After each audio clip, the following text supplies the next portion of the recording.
Hi, and welcome to the Quick and Dirty Romance Podcast. We're your hosts, romance authors and bicoastal friends for life. I'm Sky McDonald, author of the hockey goalie series, The Connecticut Commodores. The newly released In the Crease is out now. And I'm Sarah Smith, author of the steamy hockey romance, Dirty Pucker. And together we are Sarah Sky, author of the best-selling Unlikely Pairing series. Each episode will dive deep into what it's like to be a contemporary romance author.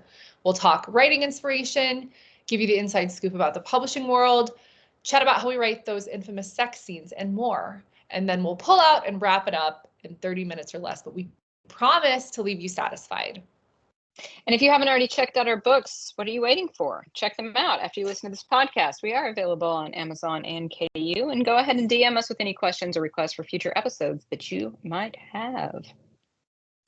So our topic today is something that we've been wanting to talk about for a long time, and that is author life. So Sky and I are both full-time authors. So being an author, writing books, and everything to do with writing books is our day job. So today we're going to talk about the highs and lows of making writing your career, because I feel like a lot of times people have this conception of what it's like to be an author, and it isn't totally accurate. Sky? I would agree with that. I am so ready for this conversation. You know, if you go way back in our catalog, some of our first episodes of this podcast really kind of touch on this, but this is the first time we're hitting the full-time author concept head on. Indeed, when we started, I was not a full-time author, although I believe you had already made that transition. We'll get there. But yeah, it is not, there are memes about this. There are memes about like what the world thinks we do versus what we actually do. So I'm very excited to get to take off the makeup and pull away the curtain and talk about what this is like. So where shall we begin?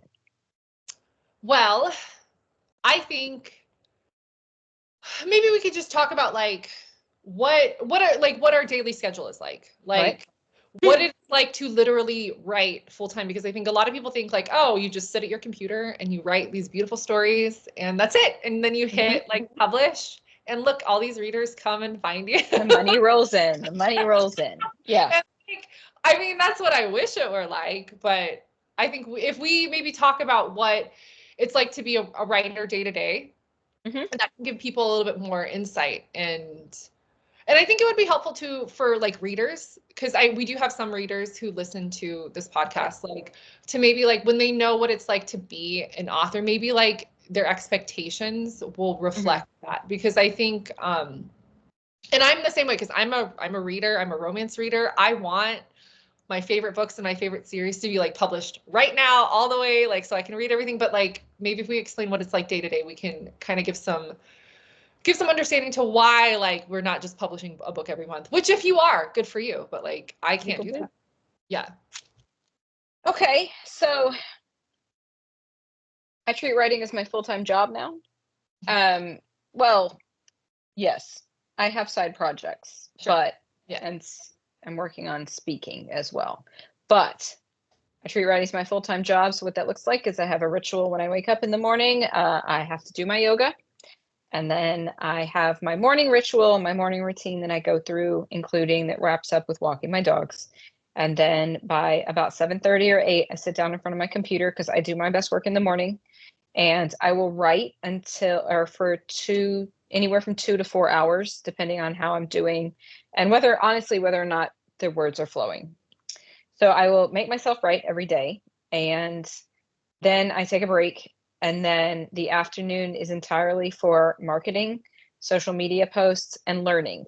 Okay, so either taking a course, like an online course workshop on some sort of topic of marketing or strategy, creating content, learning more about like what content is trending.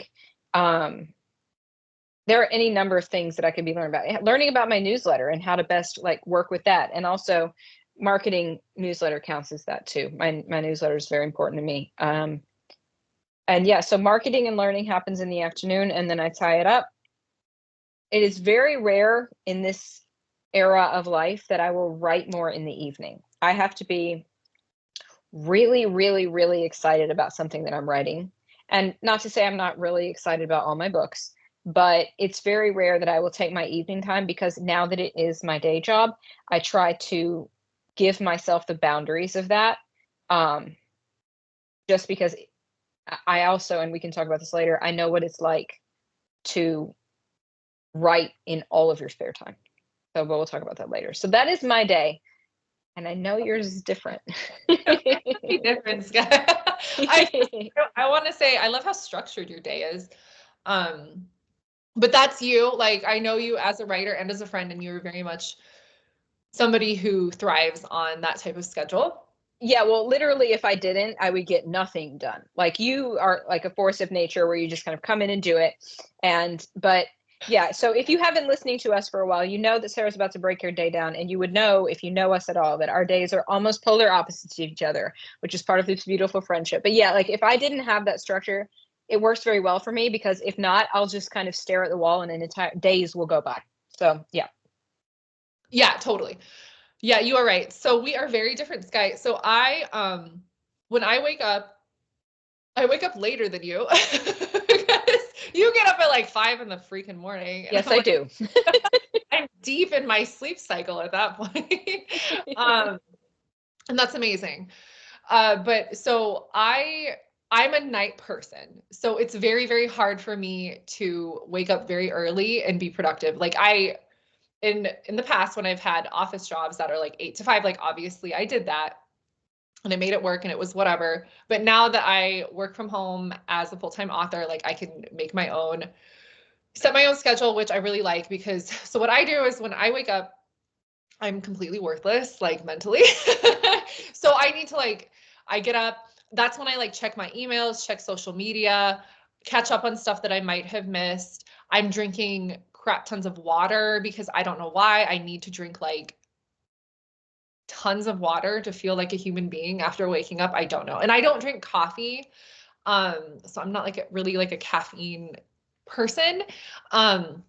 I do drink tea though. So if the weather is like cozy, I'll make a cup of tea and incorporate that into my routine. So that typically I do that for like maybe like at least half an hour, sometimes an hour. Just depends on like how many emails I'm catching up with, what happened on social media that I need to like update, or like if I'm posted the night before, like I want to catch up and like everyone's responses and thank them for leaving comments, stuff like that. And then what I normally like to do is, so within like an hour of waking up, I do that. And then like after that, it depends on how it goes. But then I'll do like a writing sprint. If I'm actively drafting a new book, I'll do a writing sprint, and it goes for at least an hour. And what I personally like to do is get at least 1,000 words in that first writing sprint. That goes anywhere from like an hour to 2 hours. If it's a great writing sprint, I will get like around 2,000 words. And then I'll feel good about like, okay, I started the day off strong. I got my email and admin and social media stuff done. I hammered out some words. And then what I do after that is I will make myself work out, do some sort of like activity or exercise. Thankfully in my house, like my upstairs room is empty. So we use that as a workout room. So I make myself like work out, just do something active to counteract all the sitting I'm doing by writing. And then I clean up from that, change my clothes, and then I dive right back into another writing sprint. Hopefully I get another like 1,000 to 2,000 words. And then around that time, I am like, I'm starving, because again, I'm so weird. I don't eat breakfast. I don't like breakfast. Yeah. So then I will like make myself eat something, and that'll either be like a late lunch or like an early dinner, depending on how hungry I am. And then and then at some point later on in the evening, I'll do another writing sprint, like probably an hour, hopefully get another 1,000 words. So like, this is just a day when I'm actively writing a new book. Like, it changes if I'm like promoting a book or if I'm like revising a book. Like what I'm actually doing is different, but like the structure is pretty similar. Like, I have a chunk in the morning, a chunk in the afternoon, a chunk in the evening. And yeah, that's pretty much my day. And then if for some reason like the evening gets busy, I'll do my writing sprint later at night. Like, I have no problem doing that. I'm a night person. I like hanging out at night when it's like quiet and nobody's bothering me. Sky is usually asleep, so I'm not bothering her. So yeah, that's my day-to-day life of an author. Well, we've certainly talked about it before because it is funny. I feel that way about the morning. Like I do wake up at about 5:30 every morning, but I love the quiet of the morning. I love like it's before everything's going and it's like the other side of the coin. And I know we've laughed about this before, but since you're on Pacific time and I'm on Eastern time, coast to coast, like especially when we've written together, it can be really useful because I'll be up in the morning and you'll still be up, and the 3-hour time change allows it to be totally fine for both of us. It's a beautiful thing. Yeah, it happened all the time. Like not all the time. It did. Like it would be like 2:15 in the morning. You'd text me like, "Hey, are you up?" I'm like, "Of course I'm up." Like, call. We need to talk about. Yes, it was great. We were working on, Calder and Lily or whatever. Like, it really worked. So you're looking at about 4,000 words a day. That's interesting because I look at it as time, but that's interesting. Another difference. Yeah, and that's just what works for me. Like it does, and it does not always end up that way. There are days when it was a struggle to get 1,000 words, and that feeling, like that's a terrible feeling to know that you just spent a day and like most of what you wrote was completely worthless and you're gonna have to go back and get rid of it or change it or whatever. But like that's part of the process. That's part of the drafting process. Every author knows what that's like.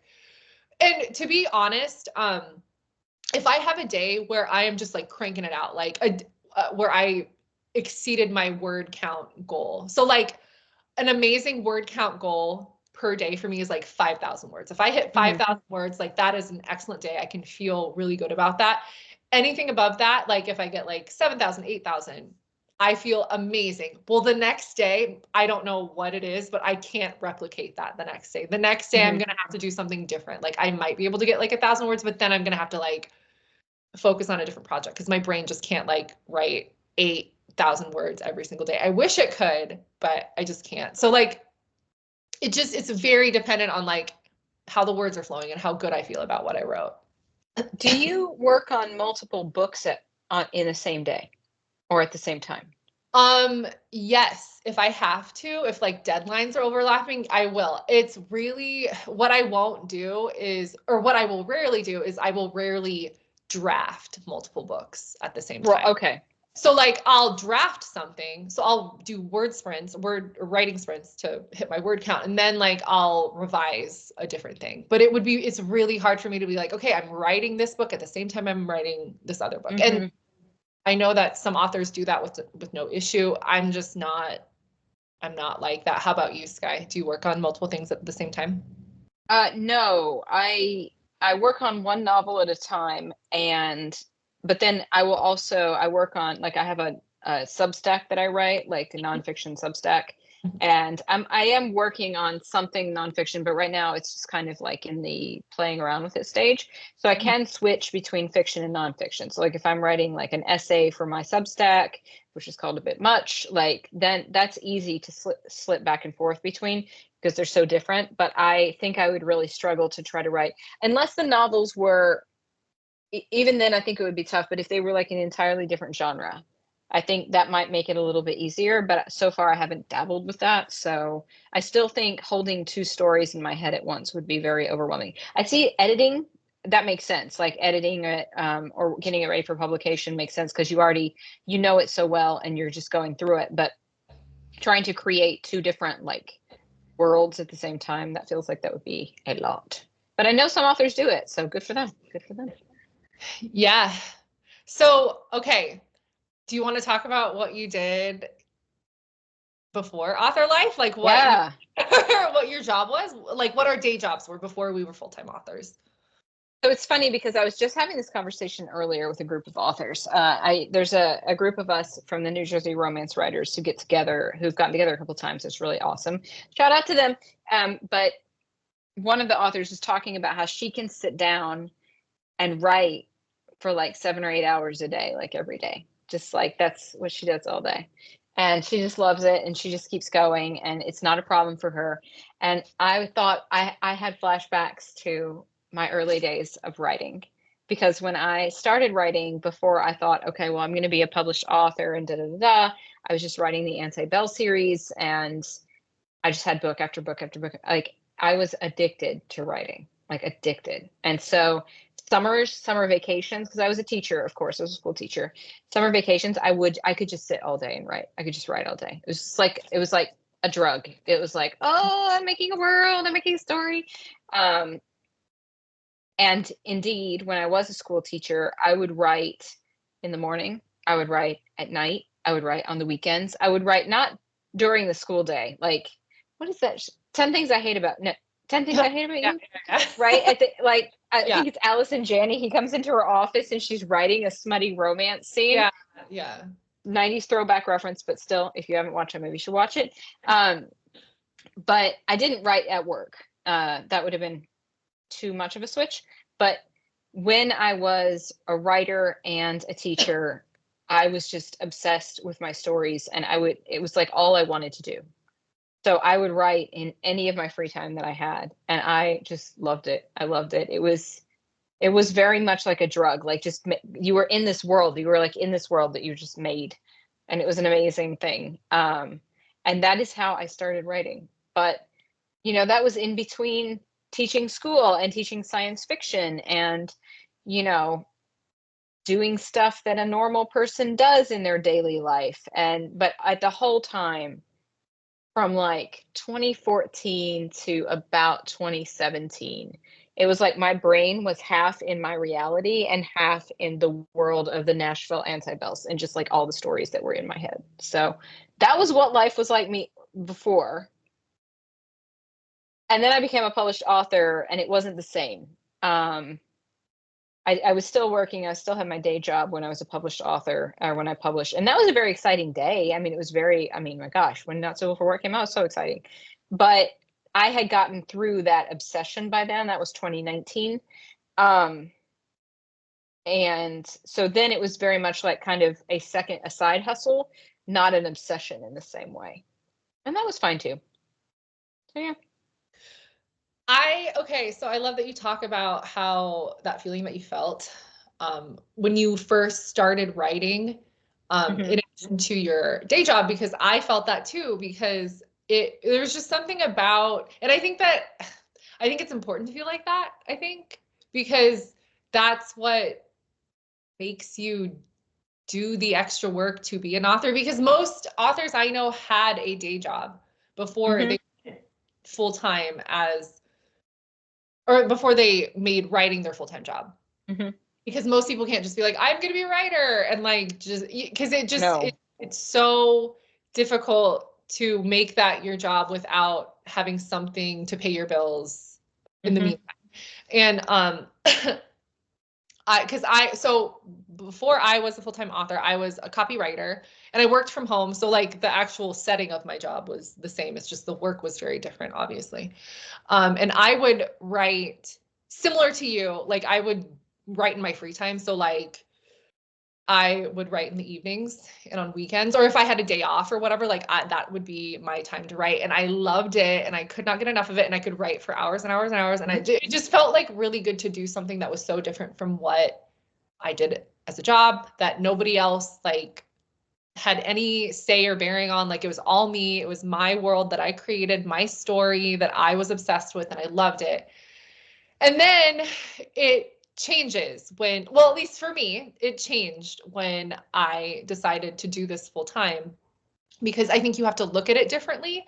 Like, it's your job, so you need to look at it like a job. So like, you need to figure out what's working and what's not working. And like, maybe this book that you're working on doesn't give you the same butterflies that the first book you worked on does, but like, it doesn't matter. You need to get it done because you have a deadline, and it's due to your editor, and you put the pre-order up on Amazon, and you just have to do it, because if you don't, Amazon will cancel your entire account for a year, and like, you don't want to deal with that. So it's just, it was just nice hearing you talk about the feeling of feeling obsessed with your writing, because that feeling is wonderful. And I still love writing, but it's different now. It doesn't necessarily mean that it's bad. It's just like, it's my job now. So I need to treat it like a job and not strictly as an obsession that I just love doing in my spare time, because the objectives are different and the goals are different in that way. Yeah, I completely agree. I love what I do. I don't love everything about it, because who does? But yeah, it is our job. And I have a publishing schedule, and for some people my publishing schedule is tame, right? Like, I know some authors who can get books out, once a month, once every couple of weeks. Like, I don't know. Like, that's amazing. But I have a publishing schedule that's fairly aggressive. I know you do too. And a lot of times people say, well, how can you do that? How do you write a book like that? Well, A, we just broke down what we do. But B, as you said, this is our job, right? Like, it's not a hobby anymore. And I really do. That's part of why when you hear me like describe my day is so regimented, because when I first started becoming my own employer, right? Like, because I started off doing personal training, like coaching as well. And I still coach just a little bit, but I had thought that I would do that as a primary job, but even that was my own employer. And like, learning to be my own boss has been quite the thing, because even though like I'm very self-motivated and I'm very good working by myself, like when I was in the classroom, 8:43, if you were not there, like it was a problem, right? So my days were like structured to the minute, right? Like 8:43, 9:26, like, so to come out of that and be your own boss and be like, okay, so I have this whole day. Well, it's not the same. You're right. Like, I still definitely get excited about my books, and I get excited about like inspiration I have for it, but that just sort of drunk on your own words kind of feeling is not there anymore, because I've been doing it a long time, and like now it's a much more deliberate and purposeful. Like, back then I was just writing to write, right? Yeah. And so now it's much more purposeful. But if I don't have the structure, like you have a pretty serious structure too, it's just a different timing, and it looks different. But I need that, or else I just kind of pick at stuff, or I'll find something else that gets me distracted, and then I've wasted time. And like, I have deadlines that I, set, and I have goals that I'm trying to achieve. And if I don't have those things in place for myself, then I'm not a very good boss, even to myself. Yeah, completely. I think that's a really important part of this to consider, that not everybody considers, which I understand, because not everybody does this for a living. And I don't know what other jobs are like, and I have assumptions about those jobs too, but I'm sure if you went into the nitty-gritty of any job, you would realize, oh, this isn't what I thought it was. There's all these other things that I didn't consider that you wouldn't know unless you were part of it and you did it. So yeah, I do think that there's like a part of our past jobs that help us do our job as authors today. I feel like the structure of your past teacher life maybe contributed to why you thrive so well in structure. Because it might just be your personality too. And I think for me, like when I worked from home as a copywriter, like nobody was like, it wasn't like my boss was like, hey, did you get that? Like, I had projects and deadlines, and if I didn't get them done, I didn't get paid. That's essentially how my job works now. Like, if I don't write the book and get it done and put it up, like, I'm not going to make any money, and what am I going to do? So like, it's a very self-motivated, self-discipline. Or I guess motivation isn't really the right word. It's the right word, but it's just also discipline, and just knowing like what you need to do to get things done. Yeah. And also too, to that point, just like in terms of author life, like for anybody who's like, oh, maybe I should, like, if you're a published author, you probably know this. But I think one of the big things that people don't think about, because you do think about the sort of TV depiction of what it's like to be a writer, and you type the end and you pour yourself a drink, and that, but like the work after publication is huge, right? Like, and a lot of our work on top of creating new content and staying up to date on that is also in marketing, right? And whether you're a trad author or an indie author, like, you are doing your marketing. And I mean, obviously, like if you're Stephen King, you've got a whole team. But if you are an author trying to make it, then the work is not done once you hit once you send it to an editor, even once it's pub day, right? Like the work that needs to be done, however you choose to approach your marketing strategy, needs to be thoughtful, right? Again, it's a job, right? And if it's not, you put something up on Amazon and you go about your day, that's fine. But like we're talking about, full-time authoring, there's a lot into making sure your backlist is, up to date in the places it needs to be. What does your website look like? There's all kinds of things that are beyond writing books that this entails. And some of them are like you just said, like with any job, like some of it is awesome and it's quite delightful, and some of it is a slog, and that depends on the person and the personality, how you feel about the different components. But yeah, very true. Yeah, it's definitely part of it is like seeing how the sausage is made, and it's not always it's not always delicious. Sometimes it's like No. Speaking of that, do you want to talk about some like highs and lows of author life that maybe people don't realize that we have to deal with? Should we start with the lows or should we start with the highs? I mean, like, okay, so for me, I guess like the highs come pretty, like, it's easy for me to think of things that like the highs are for me. Like the fact that I get to do what I want, something I truly enjoy for a living is wonderful. Connecting with readers is amazing. I love like just knowing that my stories are being read and enjoyed by people, and then hearing the feedback from them means everything. Like that is the best feeling ever. Yeah. So those, like, it's not hard for me to think about like, oh, why do I even do this? Because that's why I do this. And like, as far as the lows go, that's pretty easy for me to think of too, but like, but like, I mean, they're pretty obvious. Like getting tagged in negative reviews sucks. That's annoying. I don't know why people do that. I don't do that as a reader. Even before I was a writer, I didn't tag people in like a bad review. I thought that was rude, but people do that, I guess. Have you been tagged in a bad review? All the freaking time. Yeah. Really? Yeah. To the point. Well, I guess like, it's not like it happens 30 times a day or anything like that. Like, no, but like it happens on like Instagram often enough. It happens on like Goodreads, like, yeah. So like, I don't go on Goodreads and look at my reviews, obviously, because I don't want to see those negative reviews, but like, and that's fine. Like readers should be able to give whatever review they want. You read the book, whatever, but please don't tag me in those reviews. I don't need to know that you didn't like it. Rough. I'm not asking you. So that really sucks. Yeah. How about you? Highs and lows? Lows. We've talked about like something that's difficult is if like I've given my book to somebody and I can't get the review that I was looking for. Like that's definitely, or just trying to get people to commit. I mean, we've talked about both reviews and ARC readers this year, and just trying to kind of stay on top of everything like that, and just needing to make sure that like if that's that's actually going forward, that's definitely a low. I don't appreciate what do I want to say? Like piracy. Oh, yeah.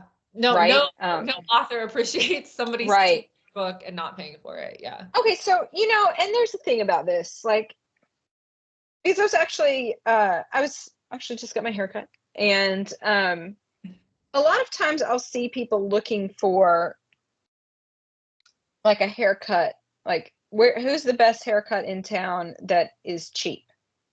And here's the thing, I understand budgets. I understand not having a lot of money. I know. I grew up without much money.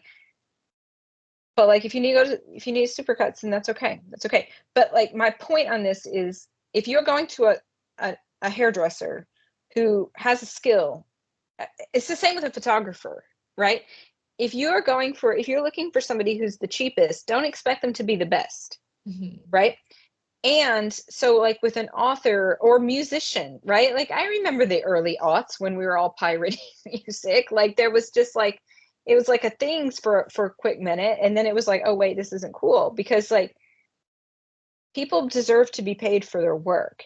And there are so many authors with so much free content, right? Like I don't know an author who doesn't have some kind of story that's perma-free, right? Like Lead Magnet, like whatever it is, you sign up for the newsletter.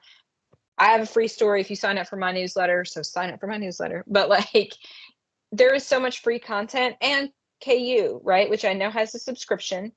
But I'm saying all that to say, like, please don't try to read our books on some sort of pirated website, because like we don't make a lot of money. Like we're not sitting here, rolling in the dollars for the KU, like we make money on it, and that's how we make our money. So I feel like piracy is really disrespectful of the people who have done the work. And I know you want to read the book, and I know that money can be tight, but get on ARC teams, right? Like there are ways to work around that aren't stealing work, and piracy is stealing. Yeah. I said what I said. Yeah, no, I'm glad you did, because that, I think, is a conversation that I see happening a lot, especially on social media, about authors just expressing their frustration with how easy it is to pirate their books, and how the people who read pirated books don't really seem to care that it hurts people. And that's just a really hard pill to swallow, to know that there's like swaths of people who are willing to steal what you worked really hard to put out. So yeah, that really sucks. Please don't do that. That makes you a piece of crap. Another low of being specifically a romance author is sometimes I get creepy DMs from people who think because I write steamy things that they should like come into my DMs and say gross, inappropriate things about me. It doesn't happen as much anymore, because what I started doing is I started screenshotting the messages I would get, and I would leave their like handle, and I would just share it to my stories. So that stopped. So for me, it stopped. But I know that like that's something that a lot of romance authors have to deal with, and that is really gross, because nobody should do that. And it's kind of ridiculous that I have to tell people to not be disgusting and rude and harass people. One of the women at the meetup I was at today was talking about being at a book festival. This was a multi-genre book festival. I'm not going to name what festival it was, but she said she had people coming up to her, like men were asking for condoms and asking her for dates. I was like, oh my God. That's disgusting. Ew. Yeah. Ew. It's like sliding into your DMs, but like in real life. Ew. Yeah. No, I don't need, I've had, oh my gosh, back in the Twitter days, like, we would put up like our steamy Sunday, like there were all those hashtags we played. Some folks really felt like that was an open door to just, and it was like, no, it was really gross. And I think it's like ridiculous that we even need to say this to adult human beings, but like nobody's anything entitles you to them in that way. No. So don't do that. Don't do that. A creep. Don't do that. Gross. No. Yeah. And it doesn't matter what they do for a living, what they write, what they wear, what they look like. Nothing is an invitation for you to harass people. No, it is not. No, it's not. I just always wondered, like, the fact that this is such a thing, right? Sliding in, like. I know, right? I'm thinking through my words right now, and I'm going to say it anyway, but like, okay, so like you slide into somebody's DMs and you're like, hey, you want to see my penis? And it's like, who said yes? Who was the one who opened this door that they thought, that this was a good idea? So I'm saying that, and I actually hear what I'm saying. I know what I'm saying right now. And I also know that there is a line that I think it's like, who said yes to that? I don't know. I know. And I bet if they did, they're not going to like admit it. I'm sure somebody has said yes, and they're like, but okay. So like, to be fair, there is a way, like I have known people who like, they have flirted with people on social media, because it's like, they have a connection, and then like they slide into each other's DMs, and it's really cute and it's great. But like, I am an author. I write steamy stories for a living. I did not ask for you to give me, you know what I mean? Like there was not an invitation. No, there wasn't. And, I've certainly I've definitely, I mean, obviously, I've made strong connections through social media, you being one of them. I'm sure you slid in my DMs, right? So it was fine. I didn't harass you. You didn't harass me. Predator. I would not like to be harassed in my DMs, and my DMs are not open to anyone who's listening to this and thinks that they should, unless you want to talk about the episodes, in which case we do want you to DM us. But I'm just saying, I realize that, I've definitely formed strong bonds on social media before, is all I'm going to say. But but at the same time too, the gross DMs, the gross, ew, who told you that would work? I don't understand. So that's what I'm going to say about that. Yeah.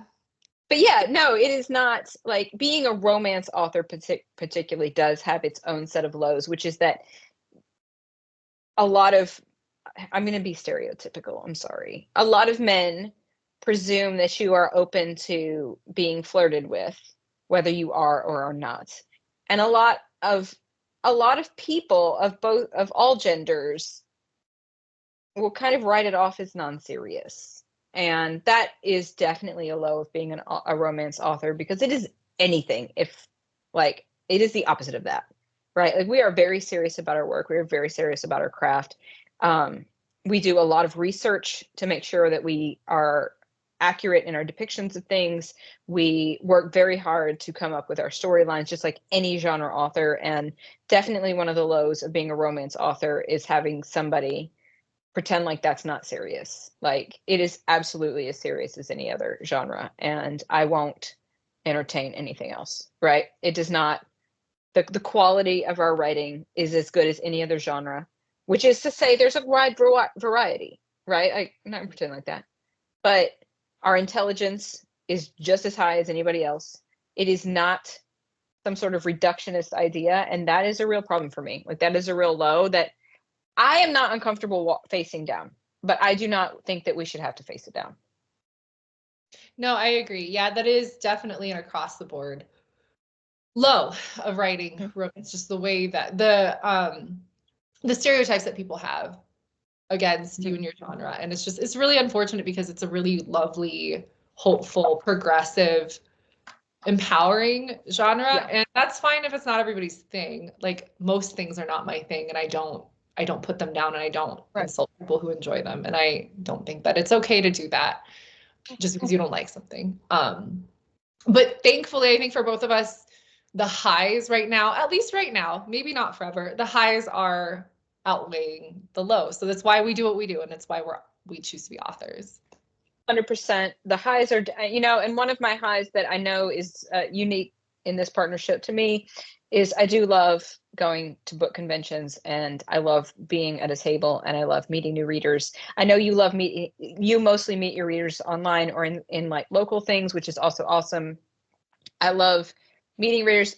I will say, of my own ego, if I meet somebody and I tell them my name and they're like, "Oh yeah, I've heard of you," then I'm like, well, thank you. Yeah. That is always an ego boost. That is a huge high. I'm not going to lie. I know some people aren't in it for that, and I'm not in it for that. I'm in it to make you laugh, cry, and swoon. But if people have heard of me, I definitely love it. It definitely is a high. So, not going to lie. That's really wonderful, Sky. I feel like, I just feel like it's a good note to end on. It is, because that was very good for me. Let me throw one more in. I love it when I connect with a new reader who has loved your books and or our books. And so when somebody comes to me and they're like, "Oh, it's so great to meet you," or "It's so great to talk to you. I've loved your Sarah Sky books." I'm like, yes. Yay. So I love that was good for me. Yes. Was it good for you, Sarah? Hell yeah, it was good for me. Wonderful. Wonderful. Thank you all so much for listening. If you like what you hear, please, please, please leave us a review on wherever platform you are listening to us. Go on and read our books. You can find us. We are on Instagram at Author Sarah Sky. I am on Instagram and Facebook at Author Sky McDonald. And yeah, I'm also on TikTok, but not as much lately these days. And you can find me on Instagram and TikTok. I'm at author Sarah S. We love to hear from you, so reach out and DM us with any questions or requests for future episodes. Thanks again for listening, everybody. Bye.